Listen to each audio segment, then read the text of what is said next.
psicologia, psicoterapia e psicanálise. Então, quando a gente fala de psicologia, nós estamos falando do estudo da parte psíquica do sujeito. Logos quer dizer conhecimento, estudo, saber sobre o aparelho psíquico. Psicologia, estudo da mente. O sujeito que está fazendo psicologia, ele está se qualificando para ser um conhecedor da mente. Quando a gente fala de psicoterapia, a gente está falando do sujeito que cuida da mente. Terapia, cuidado, e psique, parte psíquica da mente. Um psicólogo não é necessariamente um psicoterapeuta. E um psicoterapeuta não precisa necessariamente ser psicólogo. Eu posso ser um psicoterapeuta e me utilizar de inúmeros outros recursos que não seja aquele que a faculdade de psicologia se propõe a ensinar. E um psicólogo não é necessariamente um psicoterapeuta. Ele é um estudioso da mente. Ele não é um sujeito que se propõe a cuidar da mente. E aí, se a gente estiver falando de psicanálise, nós estamos falando de um modelo de psicoterapia. Psicanálise é uma forma de aplicabilidade de uma terapêutica do psíquico. É uma forma de se cuidar do psíquico. A psicanálise não é uma psicologia. A psicanálise não se propõe saber sobre a mente. Ela se propõe cuidar da mente. E a partir deste cuidado, você vai adquirindo ali um reconhecimento do funcionamento emocional e afetivo, que é a parte psíquica. Então, um psicanalista, ele não se propõe a conhecer, mas ele se propõe a cuidar. E nesse cuidado, ele acaba conhecendo. Mas ele não pode se convencer disso que ele está conhecendo. E aí, dentro dessa perspectiva, eu pergunto pro Ricardo, quando é o momento de se procurar psicoterapia, Ricardo? É interessante, porque assim, a vida empaca às vezes, então temos tristezas, temos dificuldades, e aí a gente se pega lá, dificuldade no trabalho, dificuldade nos estudos, dificuldades nos relacionamentos, dificuldade N questões nas amizades, N questões da vida, às vezes começam, né, trazer ali um certo desconforto, certos problemas, vamos chamar assim, né, a princípio. E aí é aquela hora, né, que é uma coisa que eu sempre falo pro pessoal, né, em atendimento, vamos ser honesto consigo mesmo, né, isso aí eu acho que é um bom começo. Então assim, ninguém precisa falar pra você, olha, você tem que ir lá e fazer terapia, né, é aquela questão, se você for honesto consigo mesmo, né, na hora de dormir, você deita lá no travesseiro, você pensa em algo, esse é o momento, né, é aquele desconforto, né, então o desconforto do sentimento é um comecinho, é um indicativo ali de que algo não vai bem, né. Percebeu o desconforto? Corre atrás da terapia, né, dá uma procura, ou procura algum profissional, alguma pessoa, né, que possa lhe acolher, né, hoje temos ali uma gama de, né, de variedades ali, né, das mais interessantes, as mais diferentes, vamos pensar assim,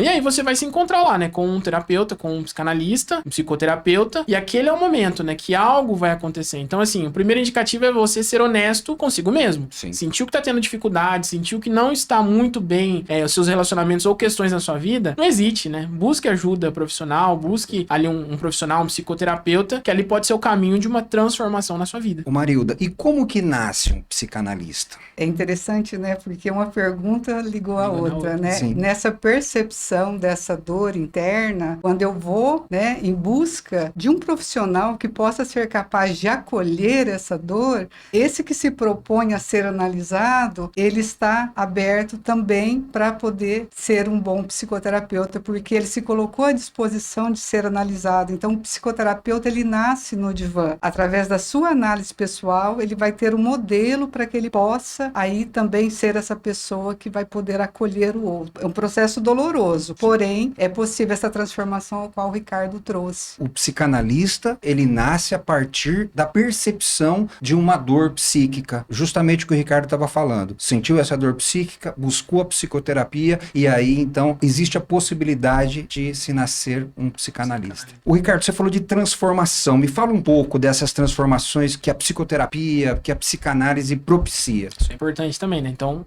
vocês veem, uma coisa vai linkando com a outra, né? Então, é uma jornada, é um caminho, um crescimento, uma expansão de vida, né? Então, assim, transformações. Durante a terapia, você vai ter problemas ainda, né? O pessoal confunde um pouco que você entrou na terapia, agora você vai começar a ver só seres de luz. Não, você ainda vai continuar tendo lá suas dificuldades no trabalho, suas questões. Só que a partir daquele encontro semanal, né, que é importante também, então, questão lá, limites, horários, então a partir desse encontro... A rotina, né? A rotina, né, que vem de rota, né? Então, você não tem, põe lá no teu GPS uma rota, se ele fica perdido, você tá perdido também. Então, na tua vida, a mesma coisa. Se você não tem uma rota ali, você se perde pelo caminho. Né? Então, assim, o modelo do psicoterapeuta, né? Então, durante os encontros semanais, vai ter detalhes ali, nuances que a sua mente vai captar. Né? Então a forma como o psicoterapeuta trata você, a forma como ele lhe recebe, a forma como ele escuta seus problemas, a forma como ele lida com não saber os seus problemas, Sim. tudo isso vai passando a princípio, né, como uma ponte por um aprendizado e depois chega num cuidado, né? E aí você acaba internalizando isso, esse modelo, né, essa forma de se cuidar. E aí perante um grande problema, uma condição adversa na sua vida, você tem aquele modelo saudável, né, de cuidado consigo mesmo perante os problemas. E aí eles parecem mais fáceis, mais leves, mas na verdade foi você que teve uma expansão, né? Então a teu limite ali, tua tolerância ali, houve uma transformação, né? Então esses tipos de transformação a gente consegue encontrar ali, né? Trazer um alívio, um cuidado ali e se cuidar, né? Cuidar a si mesmo. Então psicoterapia deveria ser sinônimo, né? De cuidado, um autocuidado consigo mesmo. E a palavra transformação é bem sugestiva, né? Mudar de forma, né? Transformar, né? O Marilda, e qual seria a função do psicanalista? Quais seriam os fatores da função de um psicanalista? Exatamente isso que o Ricardo, né, e o senhor acabou de colocar, essa forma, né, essa capacidade de acolher o outro, né? Eu gosto muito quando o senhor traz ali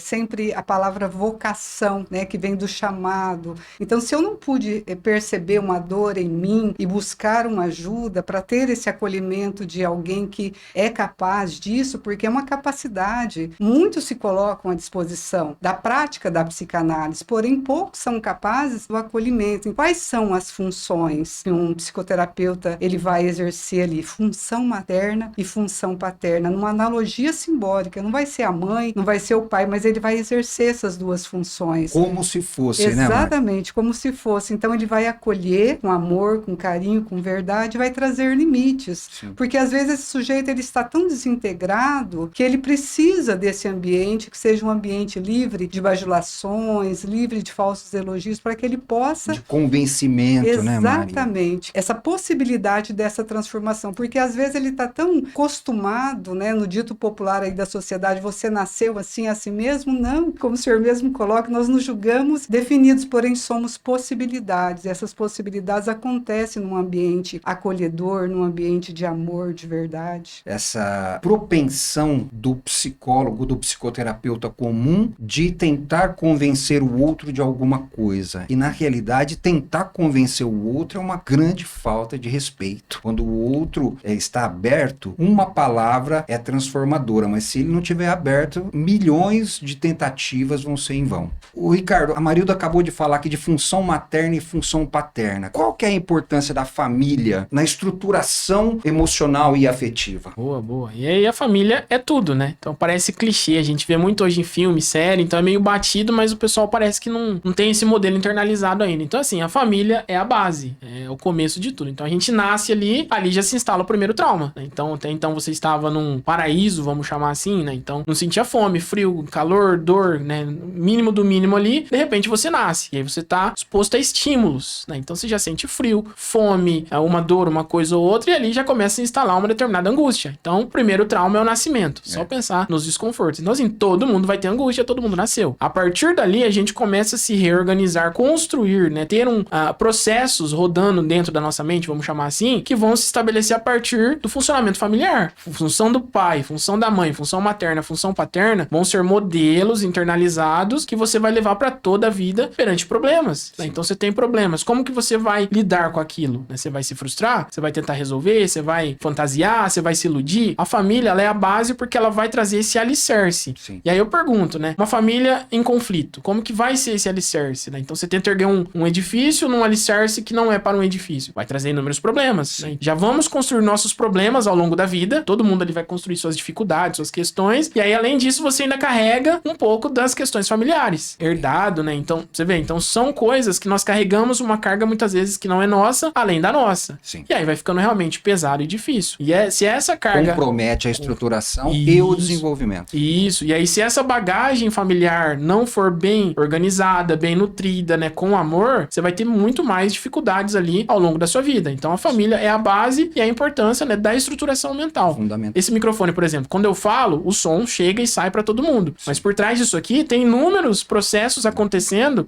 para isso acontecer. Na mente é a mesma coisa. Então, quando você briga, por trás daquilo tem inúmeros processos. Quando você ama, por trás daquilo, inúmeros processos. E tudo isso, né, é internalizado ali a partir dos modelos, né, não exemplo, né? O exemplo é mais superficial. social. Modelo é aquilo internalizado, estar sendo, né? Estrutura. A estrutura da sua família, né? Encaixado ali na função paterna, né? Da expansão, do encorajamento, né? Das atitudes e da função materna, né? A nutrição, o acolhimento, né? O ventre, né? Então, tendo essas duas bases, você consegue lidar melhor com suas dificuldades ali perante a vida. Ô Marilda, qual que é a proposta da psicanálise quando a gente fala da maturidade emocional afetiva, da possibilidade de desenvolvimento desse funcionamento emocional se desdobrando nas relações afetivas? Olha, professor, nós do GEPA, nós falamos sempre, né, dessa proposta da maturidade emocional. Isso não significa idade cronológica, porque nós recebemos na clínica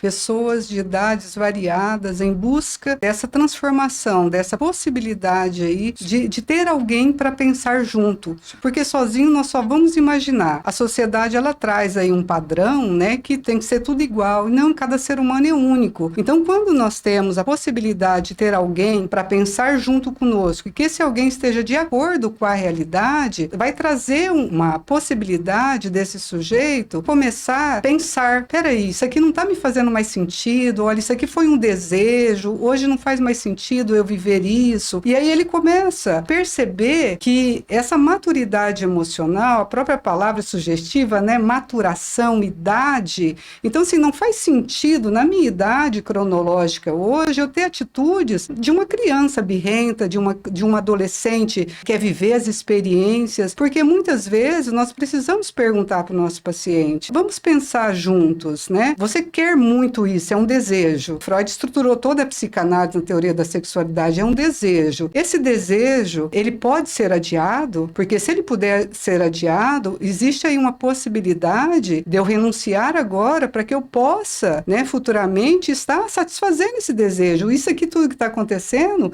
muito provavelmente foi um desejo. Quanto de energia nós colocamos na atividade do pensar? Porque pensar em dois dá trabalho. Ah, não quero pensar nisso não. Isso é extremamente desconfortante. E nós estamos aqui numa tarde de sábado, eu poderia estar fazendo muitas outras coisas que a sociedade nos convida. Porém, isso aqui é mais nutridor. Isso aqui é uma maturidade. É disso que nós estamos falando quando o sujeito, ciente de que existe uma dor e precisa ser acolhida. É isso que o GEPA propõe, essa maturidade emocional. É nessa idade cronológica eu me responsabilizar por aquilo que eu estou sendo. A partir do desenvolvimento dessa maturação emocional, que vai se desdobrar na maturação dos vínculos afetivos, o sujeito vai cada vez menos tendo escolhas, porque ele vai entrando num acordo com a realidade, e aí ele vai começar a ser guiado por um caminho que é um só. Ele vai perceber aquilo que é nocivo, e por ser nocivo, ele não vai se aproximar mais disso, que pode intoxicá-lo, pode machucá-lo, e aí não tem escolha, o caminho é um só. O caminho é o da saúde e o da construção, da expansão do próprio aparelho psíquico. A psicoterapia, dentro da psicanálise do acolhimento, propõe justamente propiciar um ambiente afetivo livre de tentativa de convencimento, de bajulação, de crítica, de julgamento, para que possa haver